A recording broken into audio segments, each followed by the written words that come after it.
He who wears the orange speaks for the Empress. It will guide and protect you. The Ouroboros has several meanings interwoven into it. Foremost is the symbolism of the serpent biting, devouring, or eating its own tail. This symbolizes the cyclic nature of the universe, creation out of destruction, life out of death. The Ouroboros eats its own tail to sustain its life, in an eternal cycle of renewal. The location of the Ark of the Covenant in Indiana Jones is guarded by serpents in the Well of Souls. Harrison Ford must let sunlight pass through a crystal atop of Pharaoh's staff to illuminate the lost location of the Ark, an ancient metaphor for the knowledge-bearing snake being correlated to the gnosis of the Godhead. The serpent is correlated to the octagonal Stargate, or the King's Chamber in Egypt, in the film The Seeker. The child, who is the seventh son of a seventh son, must find a variety of seals or magical tokens to ward off the forces of darkness. Another example of how the story of Revelation seeps into the pop consciousness. An ancient Stargate is about to be born anew and modernized at CERN's new Colossal Particle Accelerator in Geneva. Caroline has this great tattoo of a snake swallowing its own tail, and Ouroboros. I don't know what that means. A snake, it's called Ouroboros. Just symbolism and imagery. What is the consciousness or the collective consciousness or unconsciousness of this organization reflecting in its symbolism? And I found some incredible things. The name of the primary experiment there at CERN is called the Atlas detector, and it shows the image of Atlas, the strong man, holding the image of the world or the word on his shoulder, and it's basically an image of the atom. What you see on the coast site is a comparison between CERN's logo for the Atlas detector and the ancient Egyptian depiction of the ladder, tower, or stairway that they called Osiris. It's virtually identical imagery. It both shows a figure with outstretched arms upholding either the atom or the symbol for the sun. And I think that what's going on here is that we are recreating this ancient ladder, tower, or Stargate technology that existed in the ancient world. Bruce Willis resonates the 9/11 Stargate event in the first Die Hard film. In the movie Unbreakable, we see Willis confronting his superhero nemesis, our Snakes on a Plane resonator and wormhole paladin, Samuel Jackson. The two are illuminated to their true identities as they stand on a Masonic checkerboard. His Achilles heel in the movie happens to be water, which connects him to the water door that we will discuss in a moment.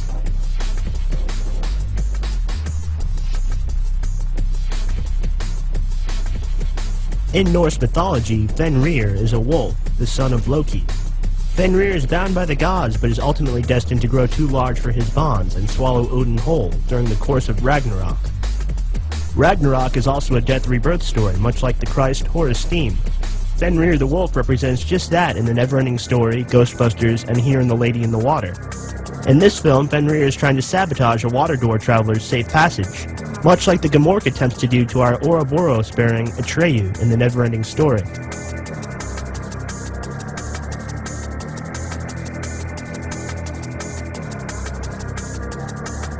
The swimming pool that our dimension-crossing Narf comes through in Lady in the Water just happens to be shaped exactly like the Eye of Horus, tying Egypt and the pyramids to a wormhole device for the 900th time. In Tim Burton's Big Fish, the main character was born through the now famous Aldous Huxley checkerboard crop circle, and leaves this world through the water door, giving his wife a golden ring which represents Ouroboros as well as Saturn before he embarks on a joyous journey of death.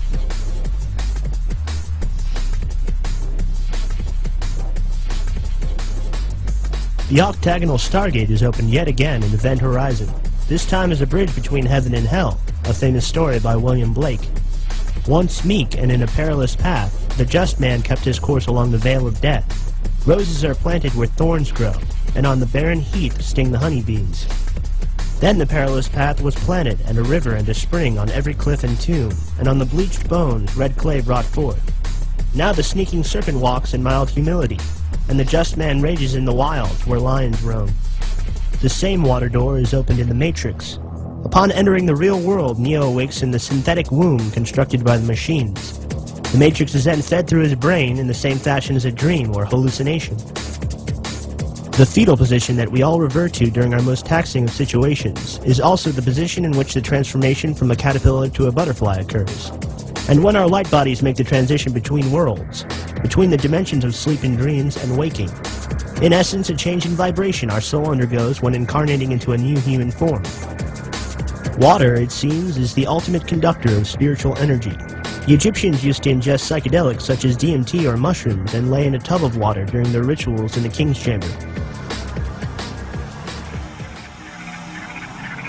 In the film Constantine, Keanu Reeves can only travel into the afterlife if he is submerged or at least partially in contact with water.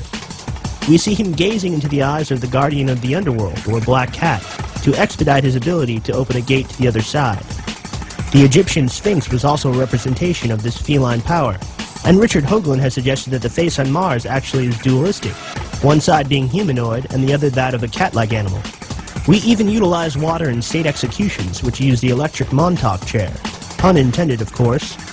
Reeves enters the gateway to hell via one of these chairs, and fittingly, a light bulb of illumination is utilized in setting him free of the mortal coil. Synchro-mysticism is just a guide to free your mind. Synchro-mysticism is just universal knowledge that transcends space and time. Of universal knowledge that transcends space and time. Of universal knowledge that transcends space and time. Here's the checkerboard painted room in which the Antichrist comes into this world. Of course, it would also be through the water door of a swimming pool. This is also the room our Christ Cube Guardian from Transformers, Shia LaBeouf, is killed. Tom Cruise is a fun character because not only is he seen in fictional roles dealing with the death, rebirth, good versus evil theme, like in the movie Labyrinth, but he fascinatingly tries to accomplish this in the waking world via Scientology. The symbolism behind the leaked Scientology conference is striking even to the untrained eye. Cruise uses Hitlerian posture and Tony Robbins-inspired speaking abilities and Masonic handshakes to amplify his charisma and brainwashing abilities. You'll notice a circular Ouroboros-like aesthetics in both the metal and the backdrop, something also heavily saturated in the Academy Awards ceremony. After destroying darkness, or Lucifer incarnate, by reflecting sunlight off of a multitude of golden plates, he then dives into a river to search for the golden ring of rebirth to unite himself with his one true love, thus completing the tale of rebirth and renewal in the movie Legend. Cruise can also be seen with a triforce of telepaths who utilize water to make their psychic predictions in the movie Minority Report. The water snake, or portal, is tied to an alien consciousness in the film The Abyss, and also to time travel in Donnie Darko, again reiterating the interchangeability of these gate-opening themes.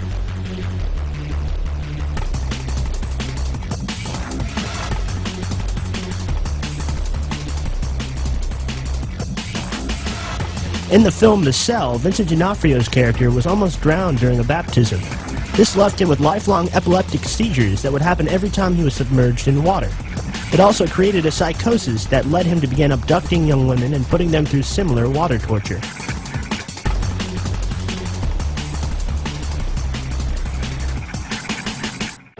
Jennifer Lopez is sent into his now catatonic third eye to try and extract information that will eventually lead the police to the rescue of one of his unfound victims. During their final confrontation, D'Onofrio turns into a reptilian-like beast that will not back down until he is killed. So Lopez holds him under the water and ends another cycle of death rebirth, sending D'Onofrio through the doorway to the afterlife. Again, we see water as the conductor of such a miraculous event. Please join me over at labyrinthofthepsychonaut.com and view the full-length version of this video, where I explore the water door more thoroughly through the films Mission to Mars, Willy Wonka, and A Nightmare on Elm Street. Music by DJ SETI and Alice in Chains.